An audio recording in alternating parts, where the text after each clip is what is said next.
देखिए, आज बजट सत्र था और माननीय वित्त मंत्री जी ने बजट पेश किया है। अभी तक का जो बजट रहा है उसमें बेहतरीन से बेहतरीन बजट है। आने वाले दिनों में यहाँ की जो जनभावना है, यहाँ के अनुरूप तैयार, यहाँ के भावना के अनुरूप तैयार किया हुआ बजट है और आने वाले दिनों में निश्चित तौर पे मील का पत्थर साबित होगा। ऐसा कोई सेक्टर नहीं है जिसको टच नहीं किया गया है।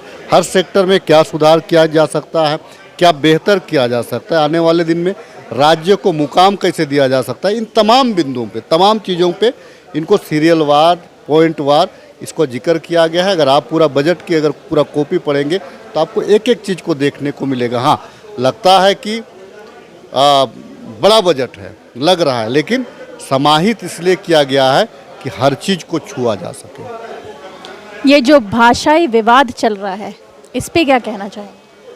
देखिए, भाषा जो है ना, भाषा सारे लोगों का स्वाभिमान होता है। भाषा जो है अस्मिता होती है।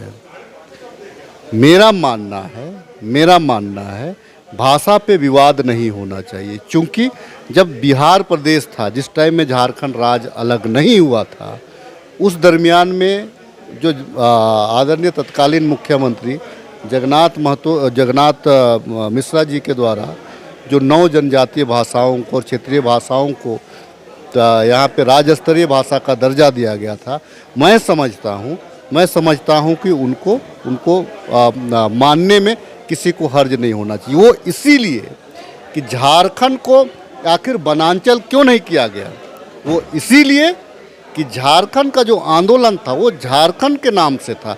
अगर आप देखेंगे झारखंड का अगर इतिहास की अगर आप ये करेंगे तो ये शुरुआत में ये ट्राइबल आंदोलन से शुरू होता है, उसके बाद में फिर आपको झारखंड आंदोलन पे परिवर्तित होता है। तो झारखंड आंदोलन के आयाम बहुत बड़े हैं, तो उन आयामों को हमको नहीं भूलना है, उनकी जो कुर्बानियाँ हैं उनको नहीं भूलना है। ठीक है, मैं किसी भी भाषा का विरोध नहीं होना, जितना भाषा सीखिएगा उतना अच्छा है, लेकिन जन कल्याण के दृष्टिकोण से जिनके लिए करना है उनके हित को ध्यान में रखते हुए मैं निश्चित तौर से कहना चाहता हूं कि भाषा का विवाद नहीं होना चाहिए। और जो जनजातीय भाषा और क्षेत्रीय भाषा है उसको 9 जो हैं हमारे, उसको क्रमवार आने देना चाहिए। आपको भाषा सीखना चाहिए।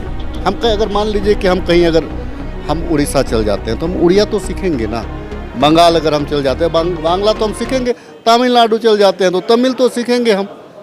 तो हमको भाषा जहाँ सीखना चाहिए। और झारखंड में खास करके अगर राजधानी में आप देखेंगे, देश का ऐसा कोई नागरिक, कोई राज्य और कोई जिला का नहीं होगा जिस प्रदेश में नहीं रहता होगा। हर रहने का अधिकार सारे लोगों का है, लेकिन जो हमारा जो संस्कृति है उसको हमको यहाँ का रूप ढलने की आवश्यकता है। मैं अनुरोध करता हूँ कि अगर भाषा पे लोग बेवजह विवाद ना करें और सरकार का जो डिसीजन है उसका समर्थन करें। ये जो पंचायत सचिव, दूसरा ये भी है, विपक्ष उठा रही है कि राज्य में बिजली की लचर व्यवस्था है, 4 घंटे 5 घंटे ज़्यादा बिजली मिलती नहीं है। ये सवाल तो आपको उनसे पूछना चाहिए था कि डीवीसी का इतना बकाया क्यों था। डीवीसी का बकाया हमारे समय का नहीं था, डीवीसी का बकाया उनके समय में था। नहीं तो आप आरटीआई कर लीजिए, उनके समय में मात्र 471 करोड़ रुपए बिजली बिल दिया गया था डीवीसी का, और हमारी सरकार अब तक जो है 2200 करोड़ से ज़्यादा का बिल दे चुकी है। उसके बावजूद उसके बाद एक समिति गठित हुई, उसने बाकायदा डीवीसी चेयरमैन को बुलाया, बात हुई, उसके बाद से समस्या का समाधान निकला है। तो हमारी सरकार हमेशा समस्या मतलब सोल्यूशन देखने का प्रयास करती है और उसका निकालने का प्रयास करती है। जनता को एड्रेस किया गया है बजट में, ऐसा लग रहा है।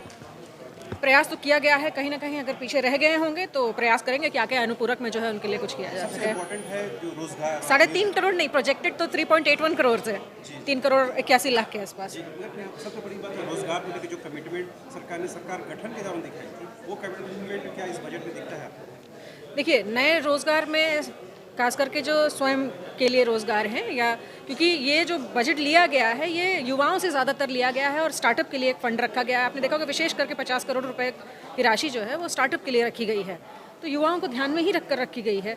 जहाँ तक आप बात कर रहे हैं रोज़गार की, सरकारी रोज़गार की, तो उसमें जो नियम कानून बहुत सारे हैं, उनको देख करके कहीं ऐसा ना हो कि फिर एक सोनी कुमारी फिर कहीं से निकल कर आएँ और फिर सालों तक हमारे युवा जो है अटके रहें, ऐसी समस्या ना आए, इसकी वजह से देर हो रही है। मात्र स्वरोजगार पर बिल्कुल स्वरोजगार पे मुझे लगता है आगे आने वाला फ्यूचर वही है, हर व्यक्ति को, आज हम बड़े बड़े उद्योगपतियों को देखते हैं कहीं ना कहीं, या जितने स्टार्टअप्स हैं हमारे, आज एक शार्क टैंक नाम की एक आपने देखा होगा, उसमें उन लोगों ने खुद से स्टार्ट किया स्टार्टअप और आज इतने बड़े हैं, तो क्यों हर कोई व्यक्ति कर सकता है? हाँ, सरकार सहायता कर सकती है जो उसमें। हजारों पंचायत सचिव अभ्यर्थी नियुक्ति पत्र की मांग को लेकर कह रहे हैं, उनको भी कहेंगे कि स्वरोजगार करें? नहीं, उनको क्यों बोलेंगे, उनको क्यों बोलेंगे? पुलिस ने भी जुल्म किया है, उन्हें हाथ पैर तोड़ दिए गए हैं। अब सुना होगा आपको, तो कहीं ना कहीं बल प्रयोग किया है, जो आंदोलन कर रहे थे, आशी की बात। देखिए, आंदोलन में बल प्रयोग जो होता है वो किसी न किसी कारण से हो जाता है, लेकिन अगर आगे का तो बता ही पाएंगे। और क्या जो है नियुक्ति में समस्या आ रही है, वो तो आपको जो विभाग के लोग हैं वही बेहतर बता पाएंगे फिलहाल के लिए।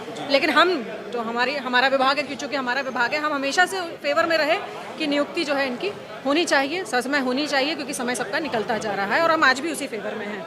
Thank you.